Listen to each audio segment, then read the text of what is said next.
ಪೂಜ್ಯರಲ್ಲಿ, ತಮ್ಮೆಲ್ಲರಲ್ಲಿ ಪ್ರಣಾಮಗಳು.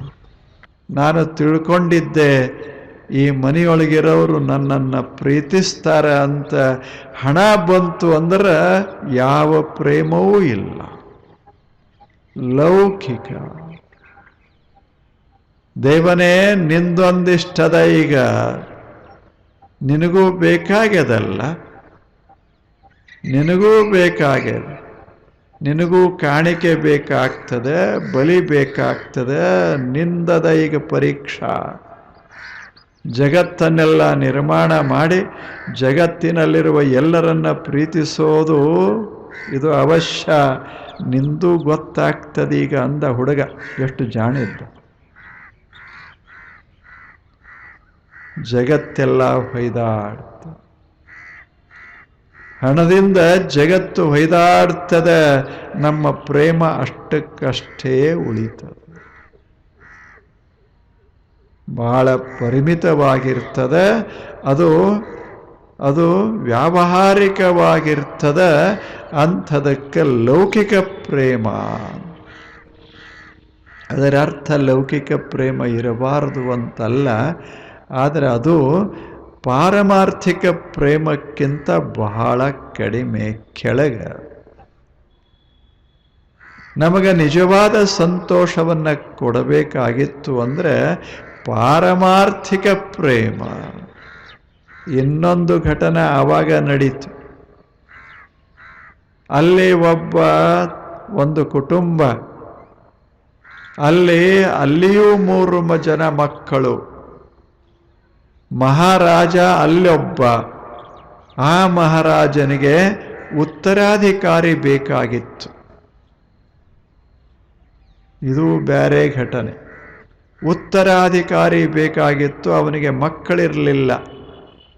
ಮಹಾರಾಜನಾಗಬಲ್ಲಂಥ ಒಬ್ಬ ಹುಡುಗನನ್ನು ಅವರು ಬಯಸಿದ್ರು. ಅವಾಗ ಲಕ್ಷಣ ಹುಡುಕಾಡಿ ಅವರು ಬರ್ತಿದ್ರು. ಲಕ್ಷಣ ನೋಡಿ ಅವಾಗ ಈ ಕುಟುಂಬಕ್ಕೆ ಬಂದರು. ಅಲ್ಲಿ 3 ಹುಡುಗರು ಇದ್ದು ಅಲ್ಲ, ಅದರಲ್ಲಿ ಒಬ್ಬನನ್ನು ಆಯ್ಕೆ ಮಾಡಿದರು. ಮಧ್ಯದ ಮನುಷ್ಯನನ್ನು ಆಯ್ಕೆ ಮಾಡಿದರು. ಭಾರಿ ಚೆನ್ನಾಗಿದ್ದ, ಬುದ್ಧಿವಂತನಾಗಿದ್ದ, ಸದ್ಗುಣಿಯಾಗಿದ್ದ. ಅವನನ್ನು ಆಯ್ಕೆ ಮಾಡಿದರು. ಮಹಾರಾಜ ಅವನನ್ನು ರಾಜ ಪುತ್ರನನ್ನಾಗಿಸುವವ, ಮಹಾರಾಜ್ಯದ ಅಧಿಪತಿಯನ್ನಾಗಿ ಮಾಡುವವ. ಇಷ್ಟು ಅವಕಾಶ. ಅವಾಗ ಮಹಾರಾಜನೇ ಬಂದು ಕೇಳಿದ. ಬಹಳ ಒಳ್ಳೆಯ ಮಹಾರಾಜನಿದ್ದ. ಬಂದು ಕೇಳಿದ, ಇವರದು ಸಾಮಾನ್ಯ ಮನೆ, ಬಡವರ ಮನೆ. 3 ಮಕ್ಕಳ ಮೇಲೆ ಅವರಿಗೆ ಸಮಾನ ಪ್ರೇಮ. ಆವಾಗ ಮಹಾರಾಜ ಬಂದು ಕೇಳಿದ, ನೋಡಿ ನಿಮ್ಮ ಮನೆಯೇ ಉದ್ಧಾರ ಆಗ್ತದೆ. ಒಬ್ಬ ಪುತ್ರ ಮಹಾರಾಜನಾಗ್ತಾನ, ಕೊಡಿ ಅಂದ.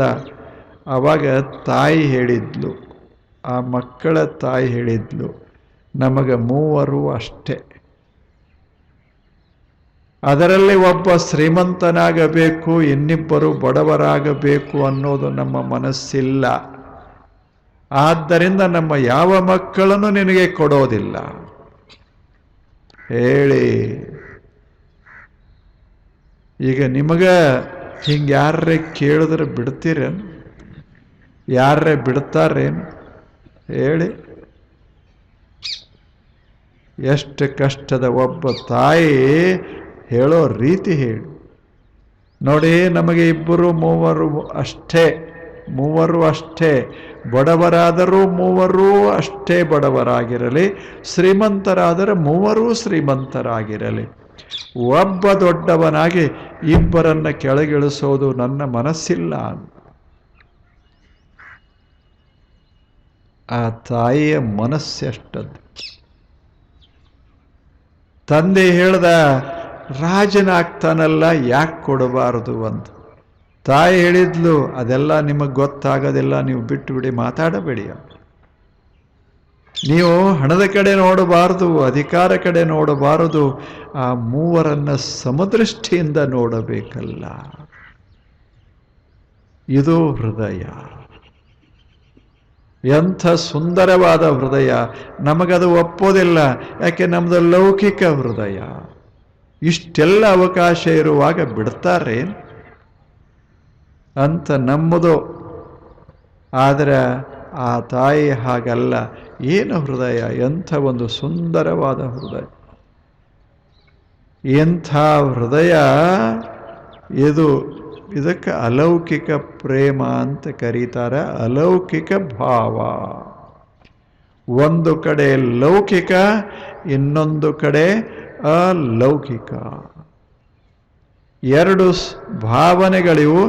ಎರಡೂ ಅವಶ್ಯ ಮನುಷ್ಯನಿಗೆ, ಆದರೆ ಒಂದು ಪರಿಮಿತಿಯ ರೂಪದಲ್ಲಿ ಬೇಕು ಮನುಷ್ಯ. ಸ್ವಲ್ಪ ವ್ಯಾವಹಾರಿಕ ಲೌಕಿಕ ಪ್ರೇಮವೂ ಅವಶ್ಯ ಒಂದು ಹಂತದಲ್ಲಿ ಬೇಕಲ್ಲ. ನಾನು ಅದನ್ನು ಬೆಳೆಸೇನೆ ಅಂದಾಗ ಅದರ ಸೌಂದರ್ಯವನ್ನು ನಾನು ಅನುಭವಿಸಬೇಕು. ಉದ್ದೇಶ ಇರ್ತದೆ. ನಿರುದ್ದಿಷ್ಟವಾದಂಥ ಭಾವನೆ ಅದು ಬಹಳ ಅಪರೂಪ. ಆದರೆ ಇದು ಬೇಕು, ಅತ್ಯಂತ ಅವಶ್ಯವಾದದ್ದು. ಬೇಕು, ಒಂದಿಷ್ಟು ಮಾಡಬೇಕು, ಆದರೆ ಮಿತಿಯಾಗಿ ಮಾಡಬೇಕು ಅಷ್ಟೆ. ಎಂಥ ಲೌಕಿಕ ಪ್ರೇಮವೂ ಇರಬೇಕು, ಅದಕ್ಕಿಂತಲ ಮುಖ್ಯವಾಗಿ ಅಲೌಕಿಕ. ಸಹಜ ಪ್ರೇಮ. ಇವರು ನಮ್ಮವರಂತಲ್ಲ, ಇವರು ಅನ್ಯರು ಅಂತಲ್ಲ. ಪ್ರೇಮ ಅದಂತ ಜಗತ್ತಿನಲ್ಲಿ ಹರಿಯೋದು, ಆ ರೀತಿ ಪ್ರೀತಿಸೋದು, ಅದು ಅದ್ಭುತವಾದದ್ದು. ಏನಾದರೂ ಬೇಕು ಅಂತಲ್ಲ, ಸಹಜ ಸಹಜ ಸಹಜ ಸುಂದರ ಪ್ರೇಮ. ಸಿದ್ಧರಾಮೇಶ್ವರರು ಹೇಳ್ತಾರೆ, ಎಷ್ಟು ಚಲೋ ಒಂದು ಒಳ್ಳೆಯ ಮಾತು ಹೇಳ್ತಾರೆ. ಬಹಳ ಸಣ್ಣ ಮಾತು, ಬಹಳ ಸಣ್ಣ ಮಾತು. ದೀಪದಂತಿಹ ಜನ್ಮ, ದೀಪದಂತಿಹ ಜನ್ಮ, ಬಂದುದನೂ ಅರಿಯಬಾರದು, ಹೋದುದನೂ ಅರಿಯಬಾರದು. ಮೇಘದಂತಿಹ ಜನ್ಮ, ಬಂದುದನೂ ಅರಿಯಬಾರದು, ಹೋಗುವುದನೂ ಅರಿಯಬಾರದು. ಎಷ್ಟು ಛಲೋ ಮಾತು. ಶಿಶುವಿನಂತಿಹ ಜನ್ಮ, ಶಿಶುವಿನಂತಿಹ ಜನ್ಮ, ಅದು ಬಂದುದನ್ನು ಅರಿಯಬಾರದು, ಹೋಗುವುದನ್ನು ಅರಿಯಬಾರದು.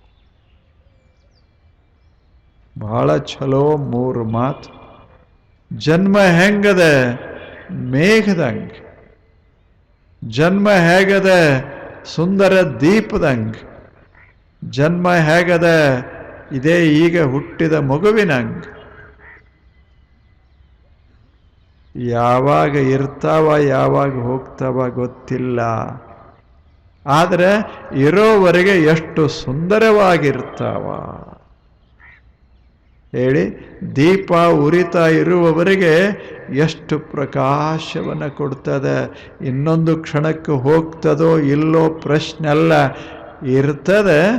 ಆ ಕ್ಷಣದಲ್ಲಿಯೇ ಎಂಥ ಸಂತೋಷ ಕೊಡ್ತದೆ. ಮೇಘ, ಸುಮ್ಮನೆ ಒಂದು ಮೇಘ ತೇಲಿ ಬರ್ತದೆ, ಅದರಲ್ಲಿ ನೀರ ಇರ್ತದೆ. ಒಂದು ಎಷ್ಟೊತ್ತಕ ಇರ್ತದೆ ಗೊತ್ತಿಲ್ಲ, ಗಾಳಿ ಬಿಟ್ಟರೆ ಹಾರಿ ಹೋಗ್ತದೆ.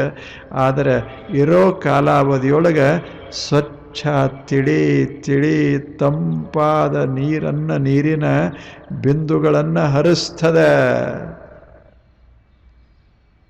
ಹಾಗೆ ಮನುಷ್ಯ ಇರೋದು ಎಷ್ಟೊತ್ತ ಗೊತ್ತಿಲ್ಲ, ಆದರೆ ಇರೋದ್ರಾಗ ನೀರದ, ಹರಿಸೋದದ, ಬೆಳಕದ, ಬೆಳಗೋದದ ಈ ಜಗತ್ತು. ಎಷ್ಟು ಚೆನ್ನಾಗಿ.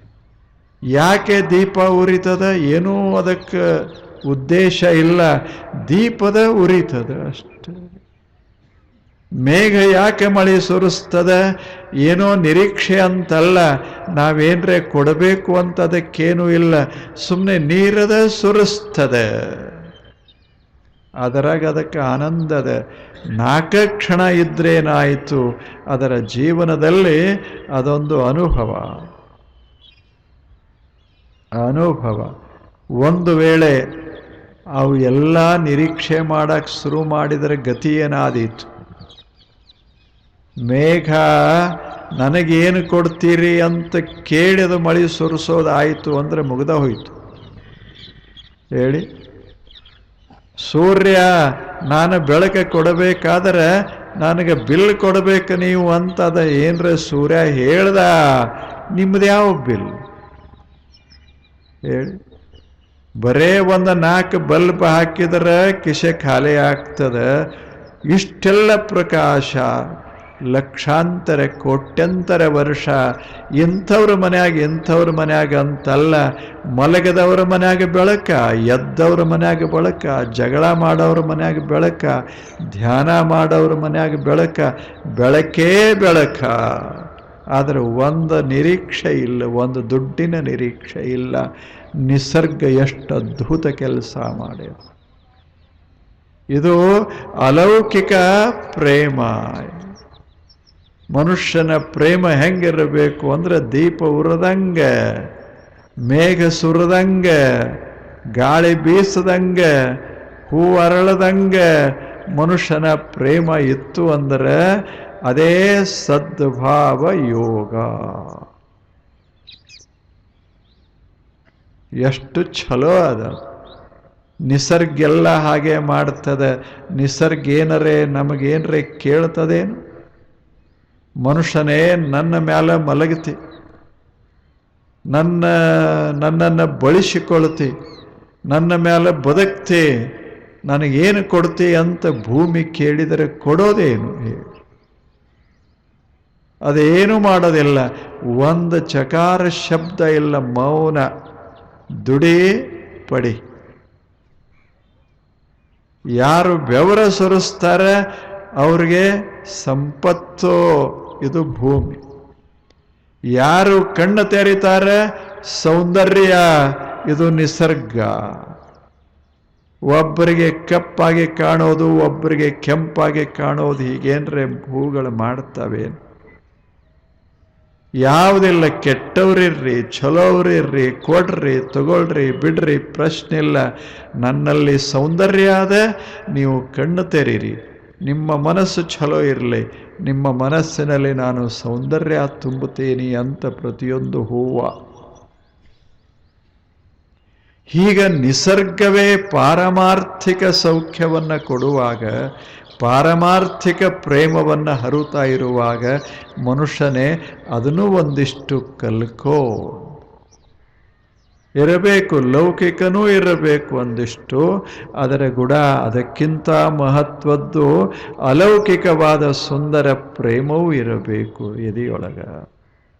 ಅಲೌಕಿಕ ಸುಮ್ಮನೆ ಇದನ್ನು ನೋಡಿ ಸಂತೋಷ ಪಡೋದು, ಯಾಕೆ ಅಂತಲ್ಲ, ಒಳಗದ ಅಂತ ಸಂತೋಷ ಪಡೋದು ಅಷ್ಟೆ.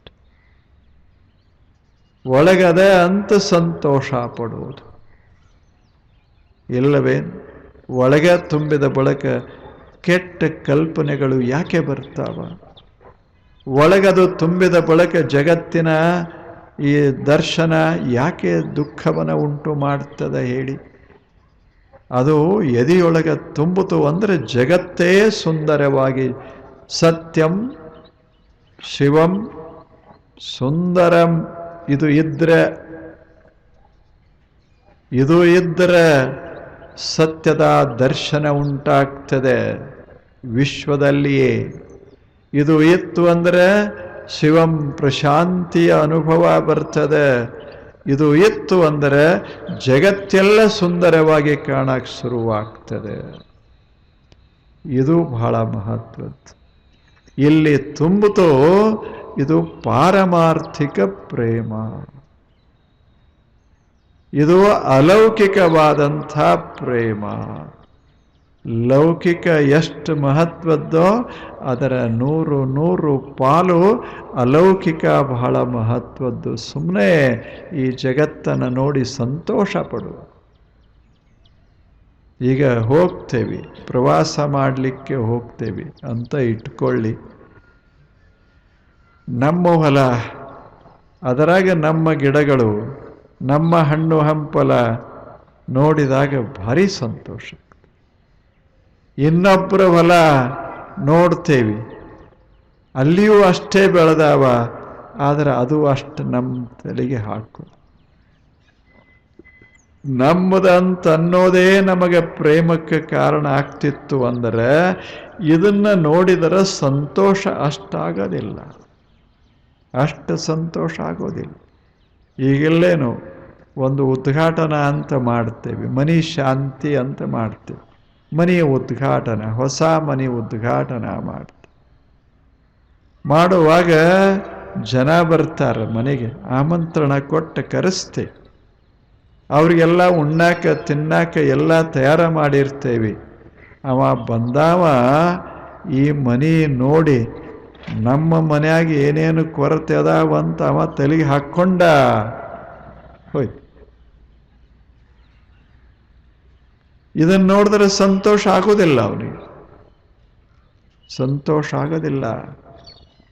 ಯಾಕೆ? ಹೋಲಿಸಿದ, ಹೊಂದಿಸಿದ. ಇನ್ನೊಬ್ಬ ಬರ್ತಾನೆ, ಹಾದಿಯೊಳಗಿರ್ತಾನೆ, ಸುಮ್ಮನೆ ಹೊರಟಿರ್ತಾನೆ, ಮನೆ ನೋಡ್ತಾನೆ, ಎಷ್ಟು ಚೆನ್ನಾಗಿದೆ ಈ ಮನೆ. ಅವನಿಗೆ ಕರೆದಿಲ್ಲ, ಊಟ ಕೊಟ್ಟಿಲ್ಲ, ಆದರೆ ಅವ ಅದನ್ನು ಮೆಚ್ಚುಗೆ ವ್ಯಕ್ತ ಮಾಡೋದನ್ನು ಬಿಟ್ಟಿಲ್ಲ. ಯಾಕೆ?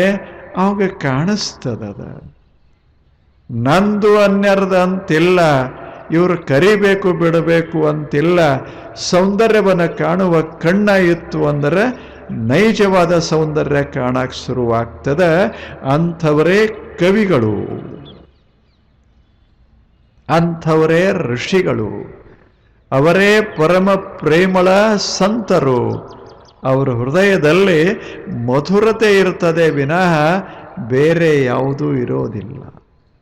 ಇಂಥ ಮಧುರ ಪ್ರೇಮಕ್ಕೆ ದೇವ ಪ್ರೇಮ, ಪವಿತ್ರ ಪ್ರೇಮ ಅಂತ ಕರೆಯೋದು. ಇದು ಬೇಕಲ್ಲ, ಎಷ್ಟು ಚೆನ್ನಾಗಿದೆ. ಸಹಜವಾದ ಪ್ರೇಮ ಇರೋದು. ಇದನ್ನೆಲ್ಲ ನೋಡಿದರೆ ಆನಂದ ಆಗೋದಿಲ್ಲ. ಇದೇ ನಂದೇನಲ್ಲ, ನಿಮ್ಮದು ಅಲ್ಲ. ಇದೆಲ್ಲ ಮೈದಾನದ, ಇಷ್ಟು ಚೆನ್ನಾಗಿ ಮೈದಾನದ, ಸ್ವಚ್ಛ ಮೈದಾನ, ಸುತ್ತಮುತ್ತ ಗಿಡಗಂಟೆಗಳದಾವ, ಅಲ್ಲಲ್ಲೇ ಪಕ್ಷಿಗಳು ಕೂತು ಹಾಡ್ತಾ ಇದ್ದಾವ. ಇದನ್ನೆಲ್ಲ ನೋಡಿದರೆ ಸಂತೋಷ ಆಗೋದಿಲ್ಲೇನು? ನಮ್ಮದಲ್ಲ. ತಾವೆಲ್ಲ ಇಷ್ಟು ಸಂತೋಷ ಪಡ್ತೀರಿ ಅಲ್ಲ, ನಿಮ್ಮದಲ್ಲ. ಆದರೂ ಸಂತೋಷದ. ಯಾಕೆ? ಹೃದಯದಲ್ಲಿ ಪವಿತ್ರ ಪ್ರೇಮ ತುಂಬ್ಯದ. ಆಗ ಹೃದಯ ತಯಾರಾಗ್ತದಲ್ಲ, ಅದೇ ನೈಜವಾದ ದೇವ ದರ್ಶನಕ್ಕೆ ಕಾರಣವಾದ ಭಾವ. ಇಲ್ಲದೇ ಇದ್ದರೆ ತಾವು ಇಲ್ಯಾಕೆ ಕೂಡ್ತಿದ್ರಿ ಹೇಳಿ? ಇದನ್ನೆಲ್ಲ ನೋಡಿ ಸಂತೋಷ ಪಡೋದು ಸಾಧ್ಯ ಇಲ್ಲದೆ ಇದ್ದರೆ ಕೂಡಕ್ಕಾಗೋದಿಲ್ಲ. ಎಲ್ಲವನ್ನ ನೋಡ್ತೇವಿ, ಆನಂದ ಪಡ್ತೇವಿ. ಯಾಕೆ? ಏನಾರ ಸಿಗ್ತದಂತಲ್ಲ, ಒಳಗೆ ಆನಂದದ, ಪ್ರೇಮದ, ಹೊರಗೆ ಇಷ್ಟೆಲ್ಲ ಸೌಂದರ್ಯದ ಆನಂದ ಉಂಟಾಗ್ತಾ ಇರ್ತದೆ. ಇದು ಇದಕ್ಕೆ ಪವಿತ್ರ ಪ್ರೇಮ ಅಂತ ಕರೀತಾರೆ. ಸಾತು ಅಸ್ಮಿನ್ ಪರಮ ಪ್ರೇಮ ರೂಪ. ಏನದು ಪರಮ ಪ್ರೇಮ? ಅದು ಅಲೌಕಿಕವಾದಂಥ ಪ್ರೇಮ, ಸಹಜವಾದ ಪ್ರೇಮ. ಹೃದಯ ಮಧುರತೆ, ಸಹಜ ಮಾಧುರ್ಯದಿಂದ ತುಂಬಿಕೊಂಡಿತ್ತು ಅಂದರೆ ಅದೇ ಅಲೌಕಿಕ ಪ್ರೇಮ. ಉದ್ದೇಶ ಇಲ್ಲ, ಸಹಜತ, ಸಹಜ. ನೋಡಬೇಕು. ಒಬ್ಬರು ವಿಟ್ಮನ್ ಅಂತಾಗಿ ಹೋದರು, ಅಮೇರಿಕಾ ದೇಶದಾಗ. ಬಹಳ ದೊಡ್ಡ ಕವಿ ವಾಲ್ಟ್ ವಿಟ್ಮನ್. ಆತ ಹೊಲಕ್ಕೆ ಹೊಲದಲ್ಲಿ ವಾಸ ಮಾಡ್ತಿರ್ತಾನೆ. ಅಲ್ಲೆಲ್ಲ ದನಗಳು ಮೇಯ್ತಾ ಇರ್ತಾವೆ. ಕವಿ ಆತ.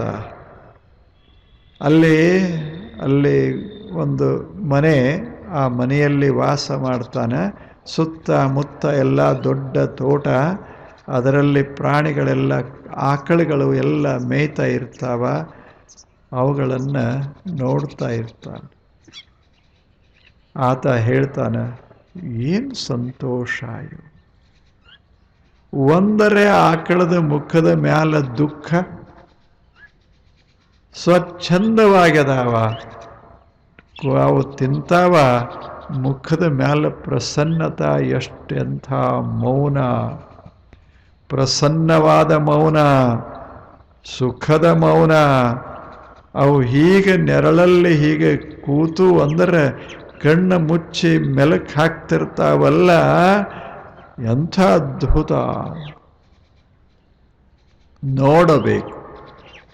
ನೋಡಬೇಕು ಅಂಥ ಭಾವ ನಾವು ಕಲಿಬೇಕು. ಯಾವ ಆಶೆಗಳೂ ಇಲ್ಲ, ಯಾರಿಂದ ಯಾವ ಬಯಕೆಯೂ ಇಲ್ಲ. ಎಷ್ಟಾಶ ಆತ ಅದೇ ಭಾವವನ್ನು ತುಂಬುವ ಕವಿತೆಗಳನ್ನು ಬರೆದ. ಎಷ್ಟು ಚೆನ್ನಾಗಿ, ದೇವನೇ ನನಗೂ ಅಂಥ ಭಾವ ಯಾಕೆ ಬರಬಾರದು, ಯಾಕೆ ಬರಬಾರದು. ಎಷ್ಟು ಪ್ರಸನ್ನತ, ಎಷ್ಟು ತೃಪ್ತಿ ಅವುಗಳ ಮುಖದ ಮ್ಯಾಲ, ಅವುಗಳ ಮುಖದ ಮ್ಯಾಲ. ನಮಗಿಷ್ಟೆಲ್ಲ ತಿನ್ನಾಕದ ಅಂತೂ ತಲೆಯಾಗಿಲ್ಲ, ನಮಗೆ ಮಾಲೀಕರದಾರ ಅಥವಾ ಇಲ್ಲ ಅನ್ನೋದು ತಲೆಯಾಗಿಲ್ಲ, ನಮಗೇನ್ರೆ ಕೊಡ್ತಾರ ಬಿಡ್ತಾರಂತ ಏನಿಲ್ಲ. ಅಷ್ಟು ಸಹಜ ಸುಂದರ ಜೀವನ, ಇದೇ ದೇವಜೀವನ. ಹೆಂಗ ಭಾವ ಇದು. ವಾಲ್ಟ್ ವಿಟ್ಮನ್ ಬಹಳ ದೊಡ್ಡ ಕವಿ, ಭಾರತ ದೇಶದ ಮೇಲೆ ಬಹಳ ಪ್ರೇಮ ಅವನಿಗೆ. ಭಾರತೀಯ ತತ್ವಜ್ಞಾನ ಅವನಿಗೆ ಬಹಳ ಹಿಡಿಸಿತ್ತು.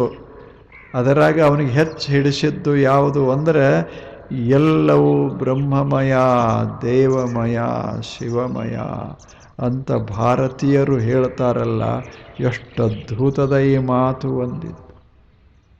ಎಲ್ಲವೂ ಶಿವಮಯ, ಸರ್ವಂ ಶಿವಮಯಂ. ಎಂಥ ದೃಷ್ಟಿಕೋನ ಭಾರತೀಯರು. ಎಲ್ಲವೂ ಶಿವಮಯವಾದಾಗ ಯಾವುದು ನಮ್ಮದು, ಯಾವುದು ಅನ್ಯರದು, ಯಾವುದನ್ನು ಪ್ರೀತಿಸಬೇಕು, ಯಾವುದನ್ನು ಪ್ರೀತಿಸಬಾರದು, ಎಲ್ಲದ ನೋಡಿ ಸಂತೋಷ ಪಡೋದು, ಎಲ್ಲವನ್ನ ನೋಡಿ ಸಂತೋಷ ಪಡೋ ಈ ಗುಣ ಬರಬೇಕಾಗಿತ್ತು ಅಂದರೆ ಭಾರತೀಯರ ಈ ದೃಷ್ಟಿಕೋನ ಇರಬೇಕು. ಹೆಮ್ಮೆ ಪಡಬೇಕು ಭಾರತೀಯರು. ನಾಳೆ ಬನ್ನಿ. ನಮಸ್ಕಾರ.